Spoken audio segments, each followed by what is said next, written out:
இப்ப இந்த கெட்ட கர்மா அப்படிங்கிறப்ப, அந்த கர்மாவுடைய தாக்கம் வந்து நமக்கு ஏதாவது ஒரு அறிகுறியா தென்படுமா? லைஃப்பில் ஈஸியாக பார்க்கலாம் ஐயா. தொட்டது துலங்காது.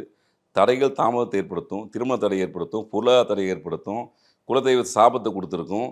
பெண் சாபத்த குடுத்துருக்கும். பித்ரு தோஷத்த குடுத்துருக்கும். 16, 17 அடிங்க தோஷம் இருக்கு. தோஷம் எப்படி வேலை செய்யும்? நீங்க செஞ்ச வேண்டிய விஷயம் தான் வந்து இந்த மாந்தி தோஷமா வந்து நிக்கும். பிரேத தோஷமா வந்து நிக்கும். இப்படி பல தோஷங்கள் இருக்குது. அதெல்லாம் தோஷம் எங்கிருந்து வருது? நம்ம போன பிறவில செஞ்ச வேண்டிய விஷயத்த எஃபர்ட் தான் இங்க வந்து பிறவில நம்ம பார்க்குறோம். ஐயா உங்க வீட்ல இந்த மாரி நடந்திருக்கு. பெண் சாபம் இருக்கு. குரு சாபம் இருக்கு, குலதெய்வம் சாபம் இருக்கு, குலதெய்வம் குற்றம் இருக்கு, ஏன் லேட்டாக மேரேஜ் நடக்குது, ஏன் அப்படி பல காரணம் இருக்குல்ல. இதோட வெளிப்பாடு என்ன? ஏற்கனவே நீங்கள் செய்தவனுடைய மிச்சம் மீதி பேலன்ஸ் தான் இது.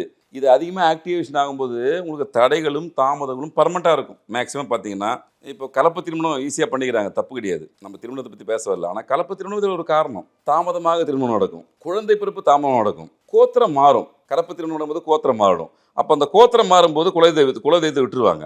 அப்போ குலதெய்வ பிளஸிங் அவங்களுக்கு இல்லைன்னும் போது தான் இவ்வளோ விஷயங்கள் வந்துட ஆரம்பிக்கும்.